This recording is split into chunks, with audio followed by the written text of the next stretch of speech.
belajar PPKN itu menyenangkan. Assalamualaikum anak-anak. Bagaimana kabar kalian? Semoga senantiasa sehat ya. Hari ini kita akan belajar tentang peduli terhadap makhluk hidup. Yuk, kita mulai. Anak-anak, pada video kali ini kalian akan mendapatkan petunjuk penggunaan, tujuan pembelajaran, isi pembelajaran, dan soal evaluasi. Petunjuk penggunaan. Siapkan headset atau speaker kalian ya.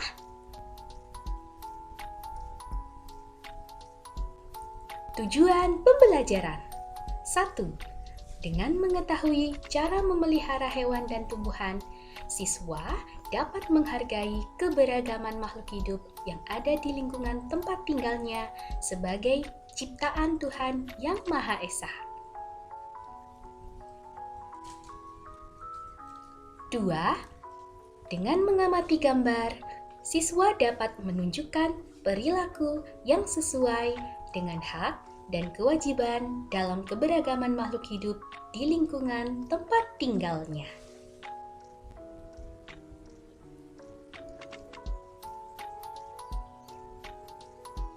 3. Dengan mengamati gambar, siswa dapat menguraikan akibat dari berperilaku tidak sesuai dengan hak dan kewajiban dalam menjaga keberagaman makhluk hidup di lingkungan tempat tinggalnya.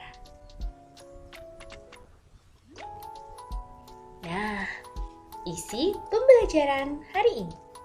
Keberagaman makhluk hidup sebagai ciptaan Tuhan, perilaku sesuai hak dan kewajiban, akibat berperilaku tidak sesuai hak dan kewajiban.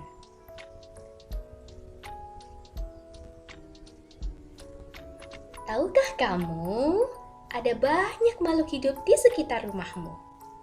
Ayo, gambar apa ini? Betul, ayam. Lalu, ya, kelinci. Kamu hebat. Wah, ya, betul sekali, itu burung. Selanjutnya, ya, kambing. Kalian hebat. Nah, anak-anak, coba perhatikan, ada bunga apa itu? Mawar, anggrek, dan betul sekali, lidah buaya. Ini apa ya? Tumbuhan apa ya? Kacang. Kemudian, kelapa, betul. Mangga dan apel. Hebat, kalian hebat. Selain kita sebagai manusia, ternyata ada banyak makhluk hidup yang ada di sekitar kita. Dapatkah kamu menyebutkan hewan dan tumbuhan yang lainnya selain pada gambar tadi? Pasti kalian bisa. Ayo, apa ayo? Ada kelinci, kucing ya, masih banyak lagi ya anak-anak. Dan tahukah kamu siapa yang menciptakan semua makhluk hidup di bumi ini? Benar, kamu memang hebat. Yang menciptakan makhluk di bumi adalah Tuhan Yang Maha Esa. Betul sekali. Jadi kita harus bersyukur ya anak-anak dengan adanya makhluk hidup ciptaan Tuhan. Manusia diciptakan Tuhan menjadi makhluk hidup yang paling sempurna karena memiliki akal. Oleh sebab itu, manusia berkewajiban untuk menghargai, menjaga, dan melestarikan makhluk hidup lainnya. Jadi harus dijaga, disayang ya. Selain itu, manusia juga diciptakan oleh Tuhan untuk beribadah, sebagaimana mestinya seperti ketentuan yang diberikan Tuhan dalam kitab kepercayaan masing-masing agama. Coba Bu Selvi ingin tahu nih, sudahkah kamu beribadah hari ini? Ayo, jangan lupa beribadah ya anak-anak. Kita lanjutkan. Hewan memiliki banyak manfaat untuk manusia.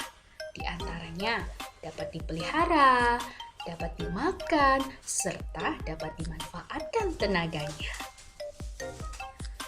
Dan tumbuhan juga memiliki banyak manfaat untuk manusia. Di antaranya dapat dimakan, dapat digunakan untuk hiasan, menghasilkan oksigen sehingga kita bisa bernafas, serta dapat diambil kayunya untuk apa? Betul, untuk bahan bangunan. Anak-anak, kita berhak untuk memanfaatkan hewan dan tumbuhan di sekitar kita, asalkan harus sesuai dengan kebutuhan dan tidak boleh berlebihan ya anak-anak ya. Jadi silakan dimanfaatkan secara secukupnya saja.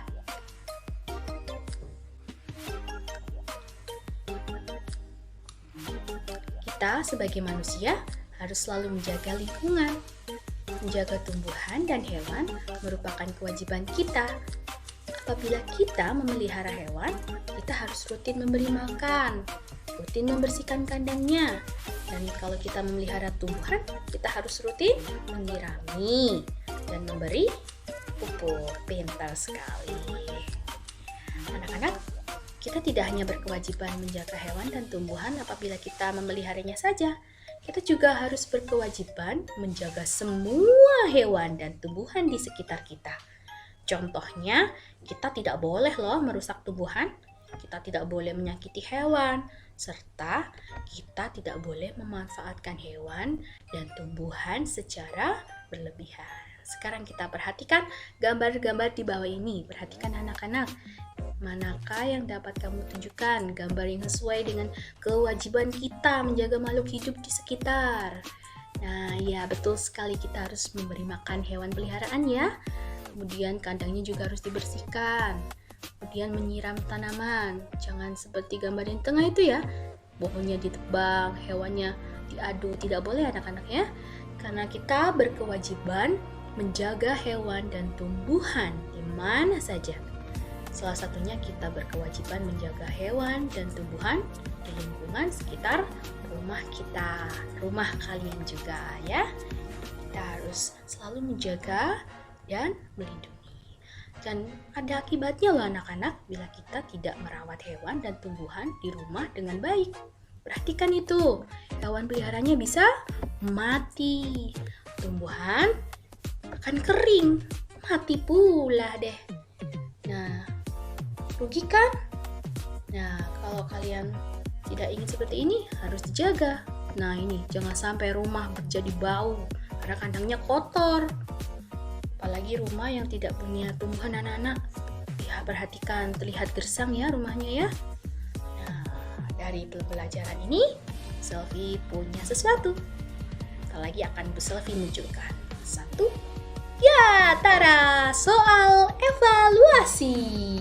Nomor 1, tumbuhan dan hewan adalah makhluk ciptaan Tuhan yang wajib kita A. biarkan, B. lenyapkan, C. rusak, dan D. syukuri.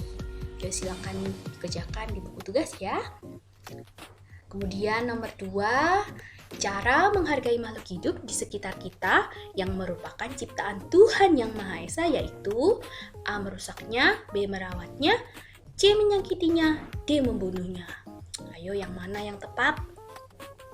Nomor 3, sikap di bawah ini yang sesuai dengan kewajiban kita terhadap hewan peliharaan adalah A. menyakiti hewan, B. tidak memberi makan hewan, C. rutin membersihkan kandang, D. tidak menyediakan kandang yang layak.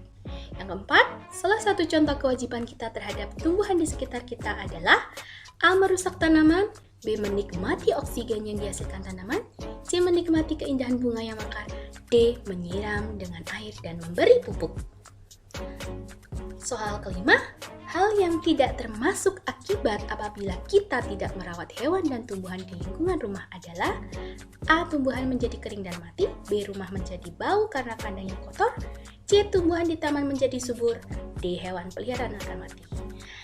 Nah, inilah jawabannya anak-anak.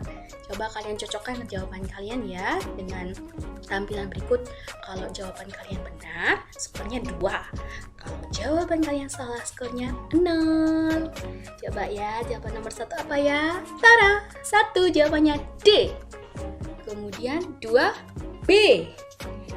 Nomor 3, C. Nomor 4, D. Dan nomor 5, coba hitung skormu anak-anak. Berapa ya? Oke,